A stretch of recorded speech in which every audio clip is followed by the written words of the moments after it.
The sun was setting over Carmel by the sea, casting long shadows across the cobbled streets. It was the kind of evening that Clint Eastwood loved. Quiet, peaceful, with a salty breeze rolling in from the Pacific. Despite his legendary status, the 94-year-old Hollywood icon had long preferred the serenity of this small Californian town over the glitz of Los Angeles.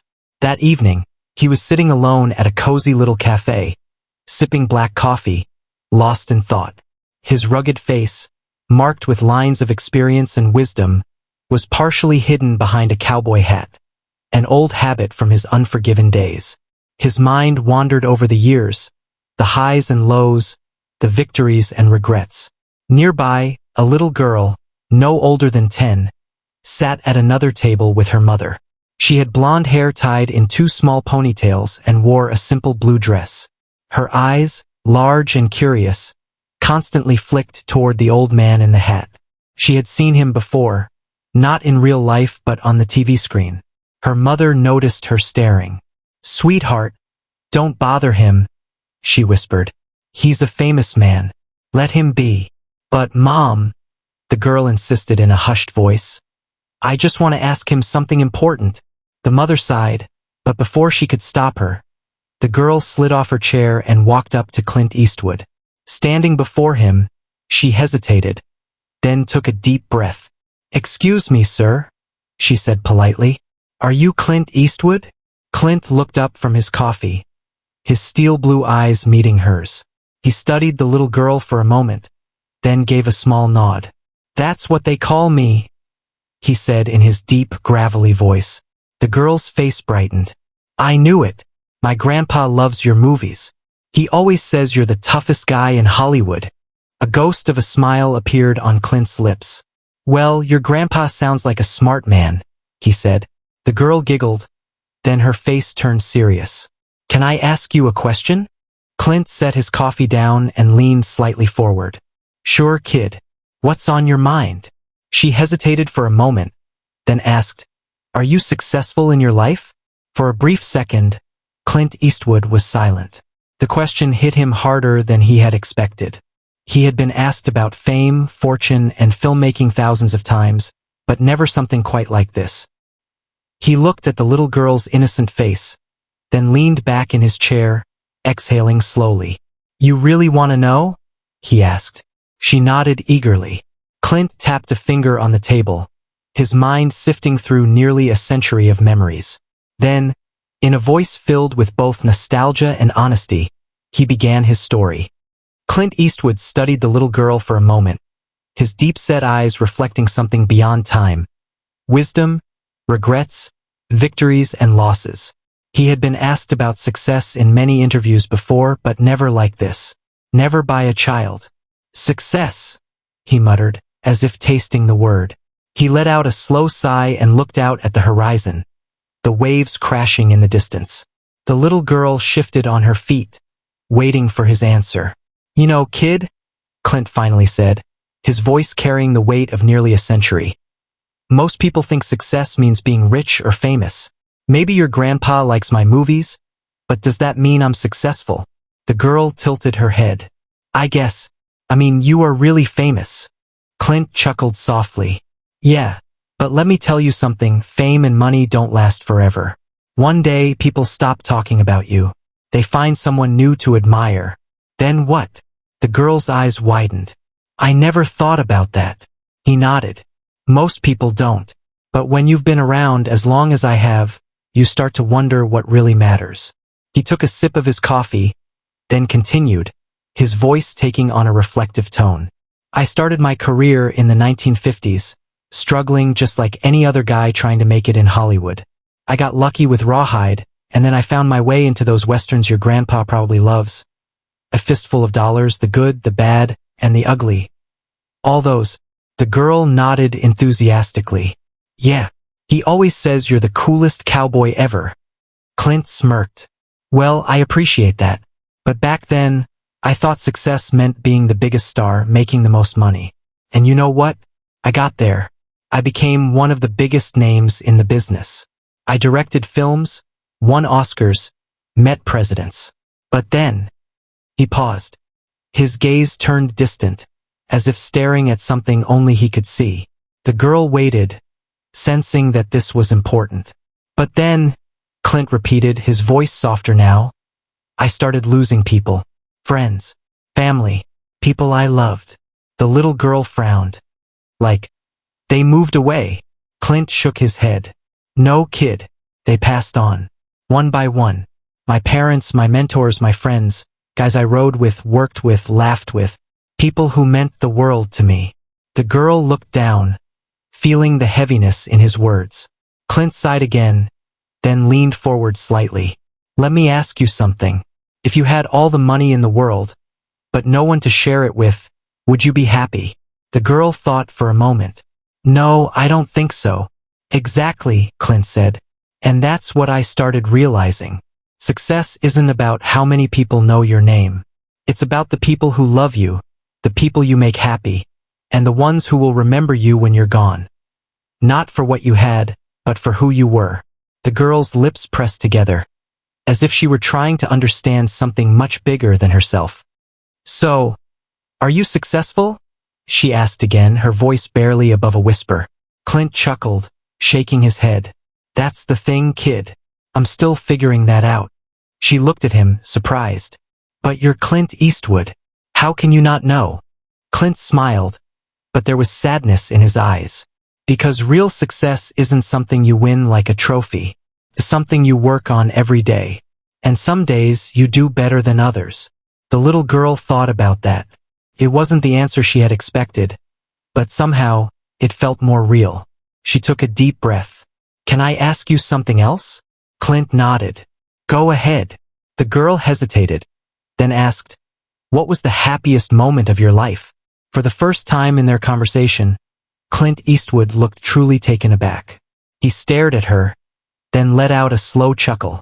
That, he said, is a damn good question. Clint Eastwood leaned back in his chair, his fingers absent-mindedly tapping against the coffee cup. The little girl's question had caught him off guard. He had spent a lifetime answering questions about his career, his films, his legacy. But this was different. The happiest moment of my life, he repeated, as if trying to summon it from the depths of his memories. The girl watched him intently, her young eyes full of curiosity. Clint sighed, a faint smile forming at the corners of his lips. You know, kid, I've lived a long time. I've had more good days than I deserve and more bad days than I'd like to remember. But if I had to pick one moment... He paused, his eyes softening as he stared into the past. It was the day my first child was born, he said finally. The girl blinked, surprised. Not winning an Oscar? Not making a really cool movie? Clint chuckled. No, not even close. He exhaled slowly, his voice lowering as if sharing a secret. The day my son was born, I remember looking at him and thinking, this is it. This is what life is about. Not movies, not money, not awards. Just this tiny little person who needed me. I wasn't Clint Eastwood, the movie star, in that moment.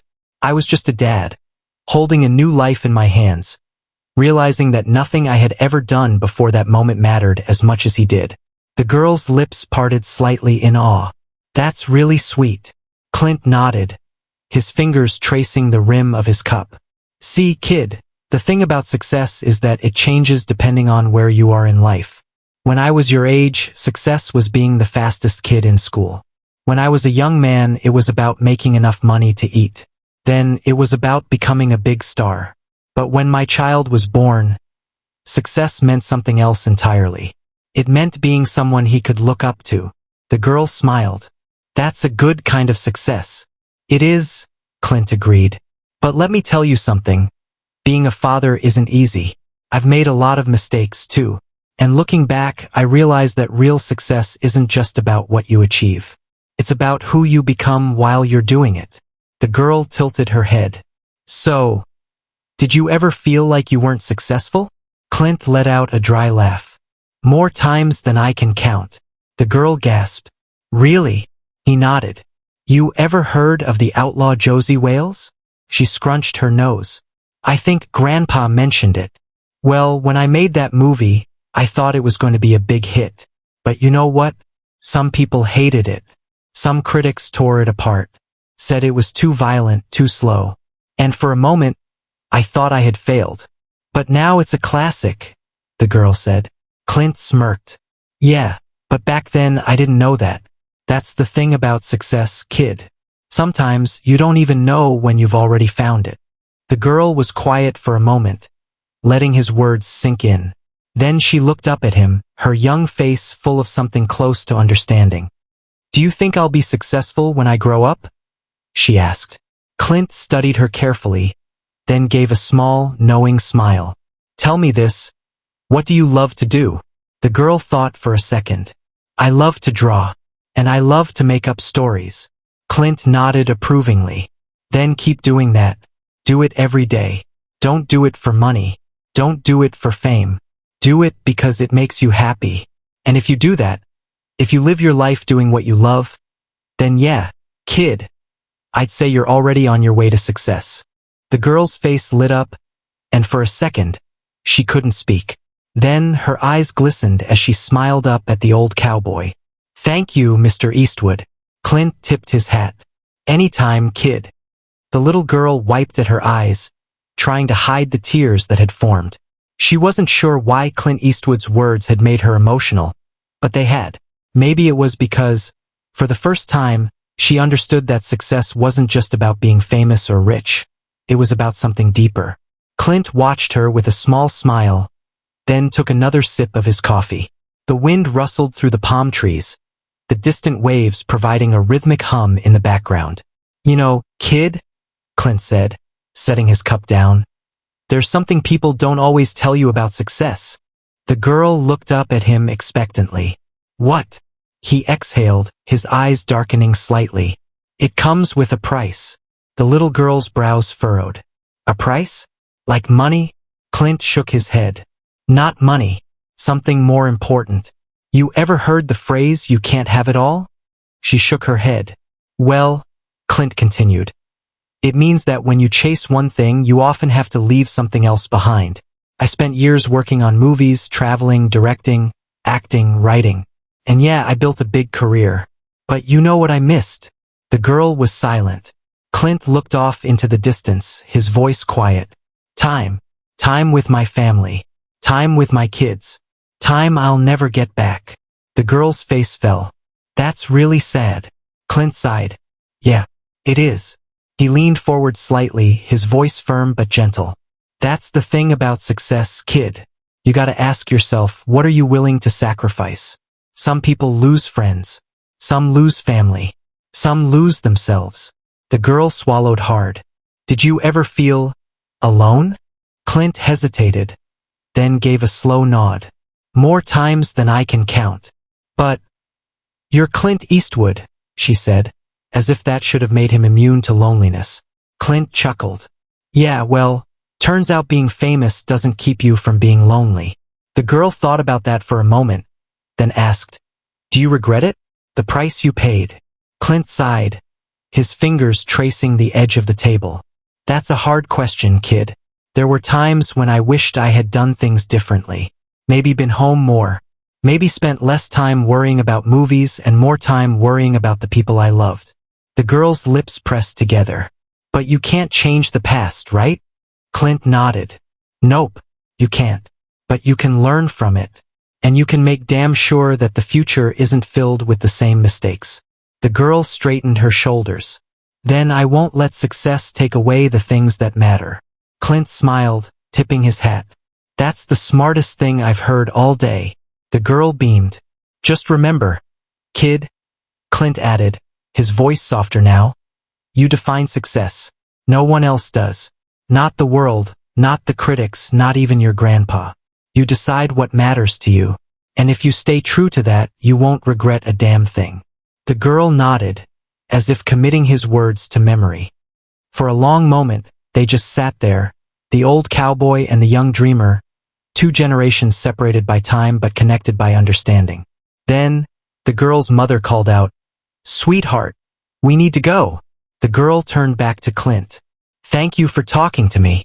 Clint tipped his hat again. Anytime, kid. She gave him one last bright smile, then ran off to join her mother.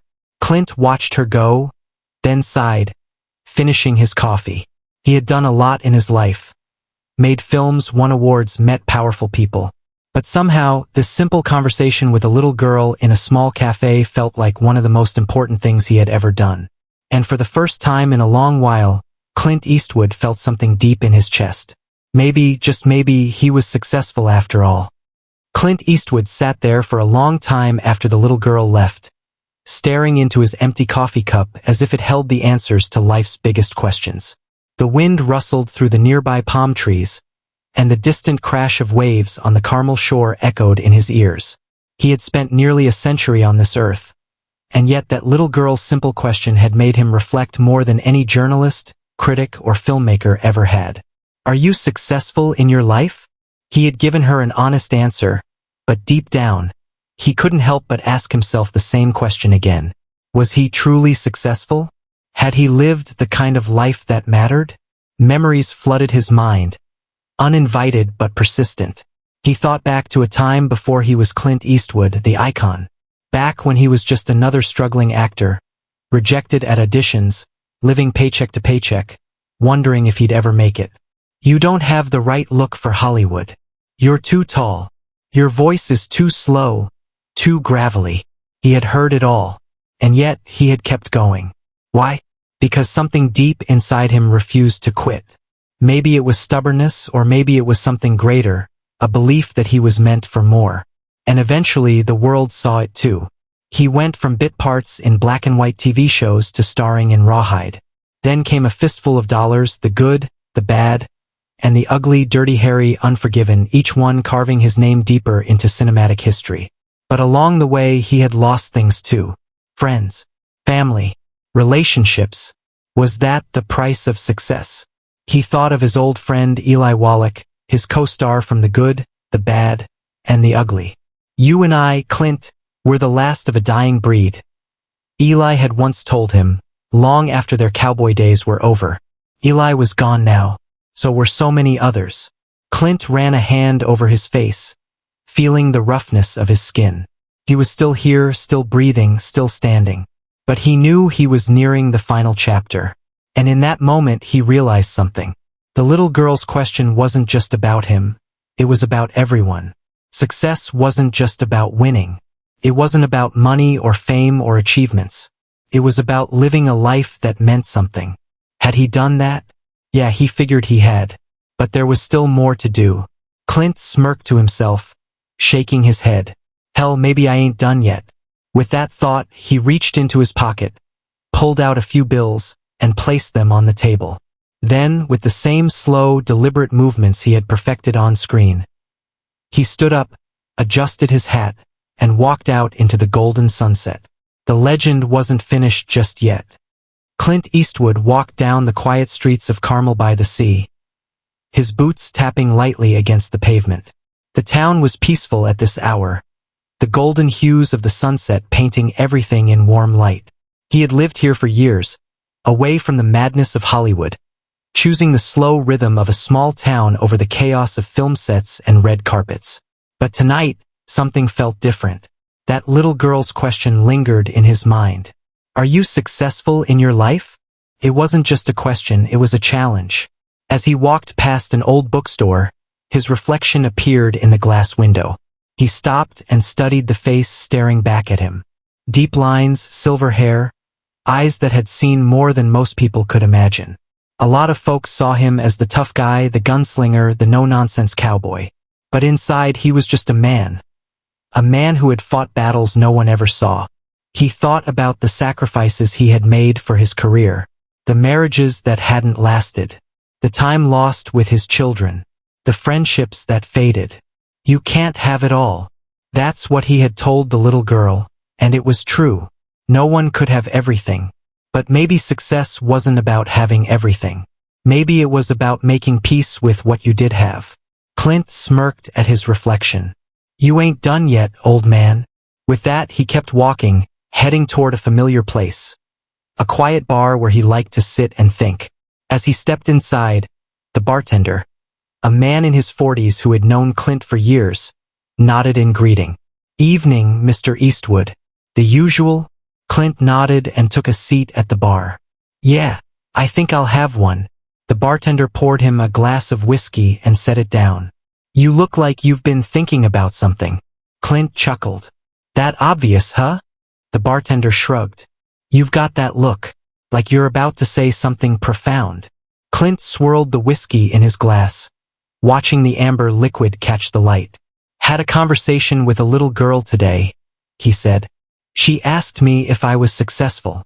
The bartender raised an eyebrow. What did you tell her? Clint took a slow sip of his drink, savoring the burn before answering. Told her success ain't just about money or fame. Told her it's about the people you love, the life you build, and the things you leave behind. The bartender nodded thoughtfully. Sounds about right. Clint exhaled, staring into his drink. But you know what I realized? The bartender leaned in. What? Clint set his glass down and looked up. That I ain't done yet. The bartender smirked. Damn right you're not. Clint grinned, tipping his glass slightly. He didn't know what the next chapter of his life would hold. Maybe another movie. Maybe more time with his family. Maybe something unexpected. But one thing was for sure, he wasn't riding off into the sunset just yet. Because real success wasn't about how your story ended. It was about making sure the ride was worth it. Clint Eastwood sat at the bar, his whiskey untouched now, lost in thought. The quiet murmur of conversation filled the dimly lit room, blending with the soft hum of an old jazz tune playing on the jukebox. Just as he was about to take another sip, the door creaked open. A rush of cool evening air swept in, carrying with it a familiar voice. Mr. Eastwood? Clint turned slightly, recognizing the voice before he even saw the face. The little girl from earlier stood there, her blue dress now slightly wrinkled, her blonde ponytail swaying as she hurried toward him. Her mother followed close behind, looking slightly embarrassed.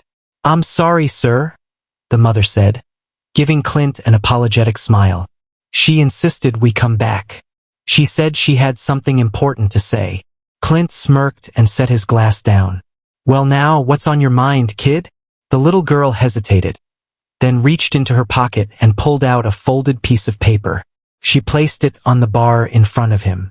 I drew something for you, she said softly. Curious, Clint unfolded the paper.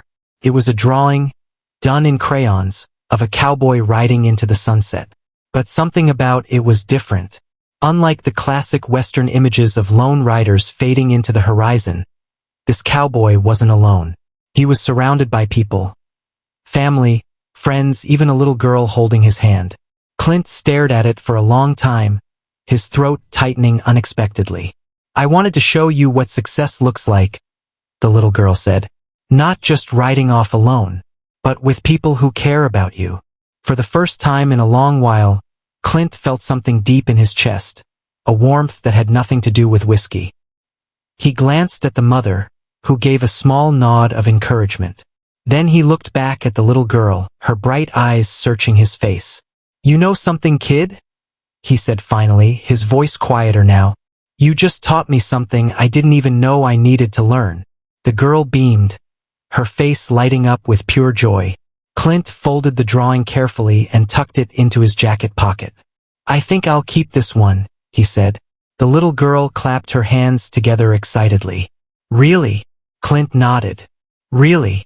The mother placed a hand on her daughter's shoulder. Come on, sweetheart. Let's let Mr. Eastwood enjoy his evening.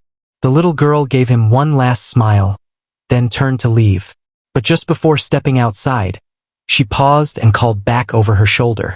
You are successful, Mr. Eastwood. And not just because you're famous. Clint chuckled, shaking his head. Well, I guess I'll take your word for it, kid. As the door swung shut behind them, Clint let out a slow breath. He reached into his pocket and pulled out the drawing again, studying it carefully. Maybe success really wasn't about the awards, the money, or the movies. Maybe it was about something much simpler. Connection, legacy, the people you leave behind. With a small smile, Clint signaled to the bartender. You know what? He said, tucking the drawing back into his pocket. I think I'll have another drink. because for the first time in a long time he wasn't drinking alone. Clint Eastwood sat in the bar long after the little girl had left, rolling her words over in his mind like a scene from an old movie. "You are successful, Mr. Eastwood, and not just because you're famous." He smirked at the thought. If a 10-year-old had the wisdom to see beyond fame and fortune, why had it taken him so long to do the same? The bartender wiped down the counter, glancing at Clint. "That kid really got to you, huh?" Clint exhaled. "Yeah, guess she did." The bartender chuckled. "Not every day you see Clint Eastwood getting life advice from a little girl." Clint smirked, shaking his head. "Hell, maybe that's the problem. People spend too much time thinking wisdom only comes from old men like me. But sometimes, it comes from a kid with crayons." He reached into his pocket, pulling out the crayon drawing once more. His fingers traced the outlines, the cowboy, the people around him, the setting sun. For so long, he had been the lone rider, the gunslinger, the man who walked away when the job was done. That image had followed him his whole career, both on and off the screen. But looking at the drawing, something inside him shifted. Maybe he didn't have to ride off into the sunset alone. Maybe he never really had to. He thought about his children, his sons and daughters now grown. The times he had been there for them and the times he hadn't. There was still time. Maybe not decades. Maybe not years. But time. And if there was one thing Clint Eastwood knew, it was that every second mattered. He finished his drink and stood up, slipping a few bills onto the bar. "Calling it a night?" the bartender asked. Clint nodded. "Yeah. Think I got something more important to do."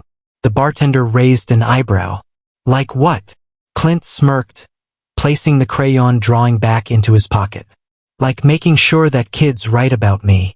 With that, he tipped his hat and walked toward the door, his boots tapping against the wooden floor. Outside, the night air was crisp, the stars scattered across the sky like old memories. Clint took a deep breath, then pulled out his phone. For a moment he just stared at it. Then, slowly he scrolled through his contacts, pausing on a name. His son. It had been a while since they last talked. Too long. He hesitated for only a second before pressing the call button. The phone rang once, twice, then, "Dad." Clint closed his eyes for a brief second, a small smile forming on his lips.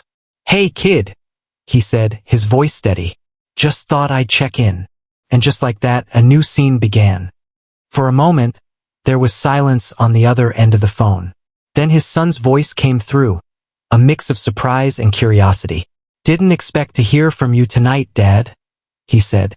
Clint exhaled, looking up at the sky. "Yeah, well, figured it was about time." His son chuckled softly.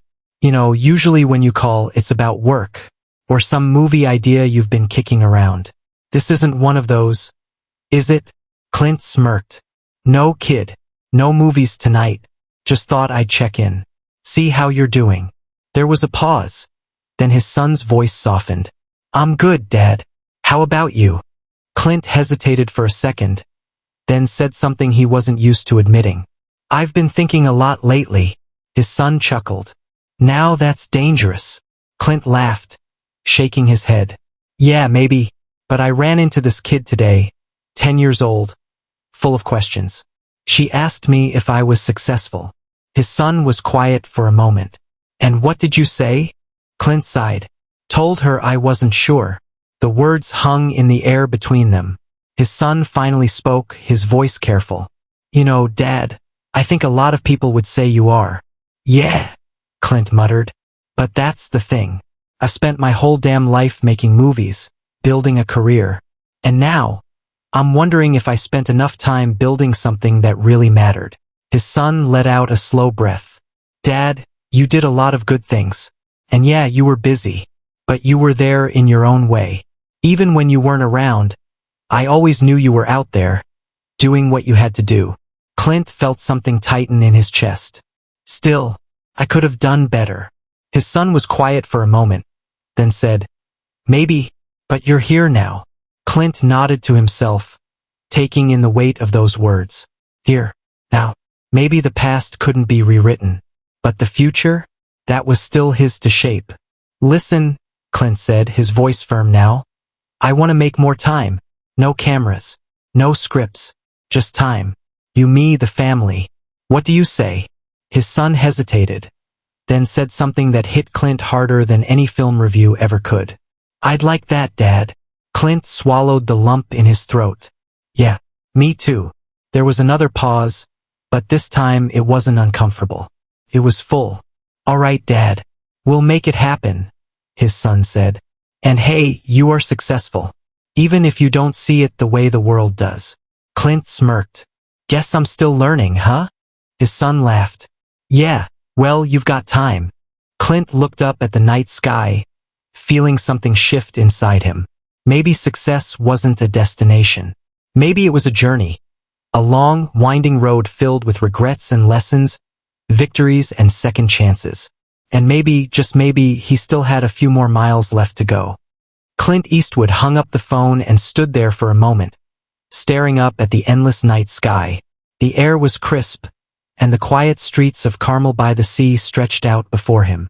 For years, he had been the man who walked alone, the gunslinger, the outsider, the lone figure riding into the sunset. It was an image the world had come to expect from him. But maybe, just maybe, it was time for a new story. He reached into his pocket, pulling out the little girl's crayon drawing once more. The cowboy in the picture wasn't alone. He was surrounded by people who cared about him. You are successful, Mr. Eastwood, and not just because you're famous. He chuckled softly, shaking his head, out of the mouths of babes. As he folded the drawing carefully and tucked it back into his jacket, he felt something he hadn't felt in a long time. Not the weight of unfinished business, not the burden of regret. Something lighter. Peace. For nearly a century, he had lived life on his terms, defied expectations, and created a legacy that would outlive him. But in the end, all the awards, all the money, all the fame, none of it mattered as much as the people he had loved, the ones he still had time to reach. He wasn't done yet. With a renewed sense of purpose, Clint walked down the street toward home, his steps steady, his heart lighter. Because success wasn't about being a legend. It wasn't about riding off into the sunset. It was about making sure, before the credits rolled, that the story was worth telling. And in the end, Clint Eastwood knew his was.